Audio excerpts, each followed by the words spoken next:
Hello from Gadigal and Badigal land. I'm Jane, and today we are joined by Ben. Welcome, Ben. Thanks so much. So, we're going to talk about transitioning life from a military career to a more civilian career and how we can use MBA to pivot. But before we go into that, Ben, can you tell us a little bit more about yourself? Sure. I come from a defence or national security background.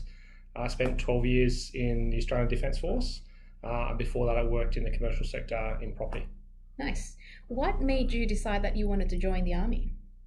I think at a young age, I was interested in international politics, where my friends were more financially motivated or reading Financial Review. And certainly, as the Middle East sort of became a tension point or a flashpoint in post 2011, I became increasingly aware and wanted to become involved. And so that was your turning point. When was that the Twin Tower basically that catalyzed it? Not so much the Twin Tower. I just felt like my career needed to sort of pivot at that point, and my interests weren't aligned with financial sort of outcomes. But were aligned with, I guess, politically motivated ones. Yeah. Okay. Perfect. Was there any defining moments in the army? I probably 2 rotations through Afghanistan. One at a very, very junior level and one at a much more senior level, with about a 10-year spread in between. And on reflection, they both sort of taught a whole bunch of different lessons, which hopefully will serve me well in future. Are you able to elaborate on what you learnt on the first one? Probably the difficulties of being put in a leadership position under really high amounts of stress. Where the people that you are responsible for don't necessarily know you very well, and so being able to build that trust and rapport very, very quickly in a high stakes environment. How were you able to do that? How could you gain that trust? I went through the college a little bit later. I guess the average age for my class was older than it typically is, and so the life experience that we had prior probably put me in an advantageous position. Whereas had I been younger, I don't think I would have had the EQ to connect. Life experiences as well, yeah. Okay. What about your second trip to Afghanistan?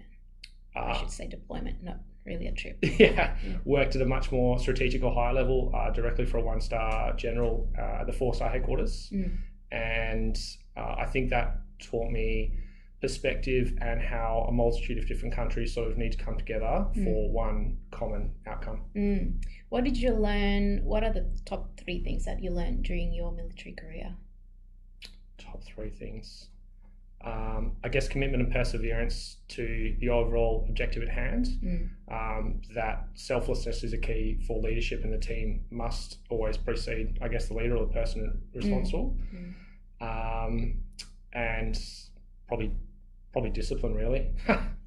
It's probably a given, isn't it? Almost. I think for most young men in studies or pursuit of sort of career outcomes, they may not necessarily be as focused.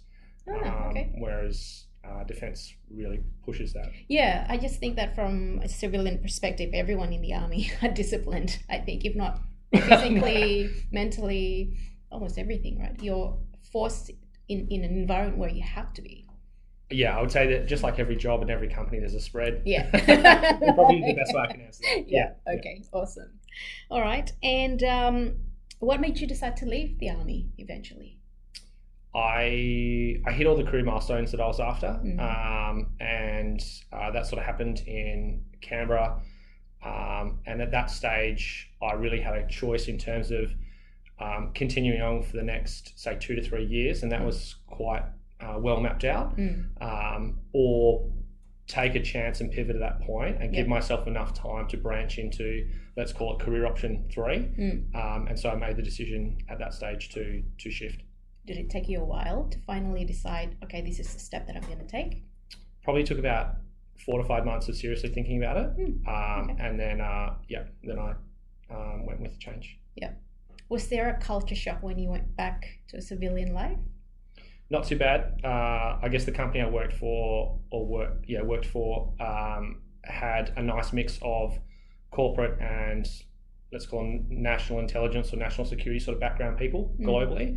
And so that meant there was a nice blending for me to become comfortable. Slowly transition back. Yeah, you're still using some of the skills that you had previously, but then transitioned back. Yeah, it was a nice mix. Yeah. Okay, great. And how are you finding the MBA so far?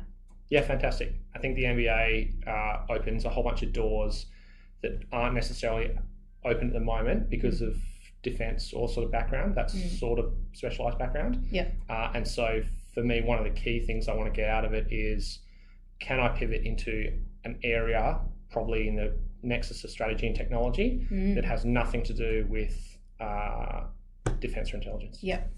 Okay. There are a few people in the cohorts that came from a military background. Yep. Do you still share a few things in common in certain language and, I don't know, some things? I think the basic language should all be the same. There's probably some variations between service and seniority or rank sort of levels, but in a general way, I think that it's quite similar. In what way? So can you tell the ex-military people from the civilian people in the cohort? Probably, if I was to speak to them. Yeah. But some are much more obvious than others. Okay. Yeah. All right. Awesome. You're not giving much away. I couldn't think of a really good example for you off the top of my head. I'm sorry. All right. No problems. And what are you hoping to do after the MBA? I guess two things. One is to move into a technology-based job, or a strategy-based role within a technology company. Yeah. I haven't really narrowed down what company that is at the moment, but I've sort of got some thoughts on that. Yeah. And then secondly,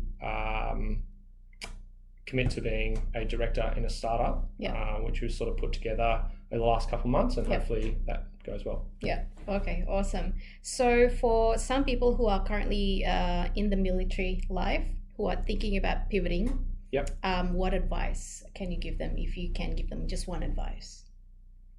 I'd say speak to as many people as you possibly can. Don't be afraid of having the conversations, and learn and make a plan as early as you sort of start having those thoughts. Don't leave it to the last minute, and don't assume that your skills and qualifications in defence will automatically translate into value in the commercial sector.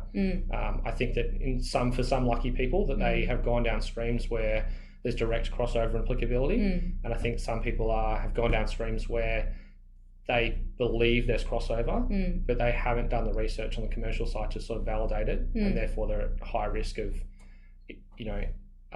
not getting what they want if they sort of try and do a short-term transition. Yeah. Okay. Awesome. Thank you so much for that. No worries. So if you are interested to find out more information, please reach out to Ben. I'll leave his LinkedIn details on the profile, on the comment section below. Don't forget to press the subscribe button so that the next video will go straight to your box. Thank you.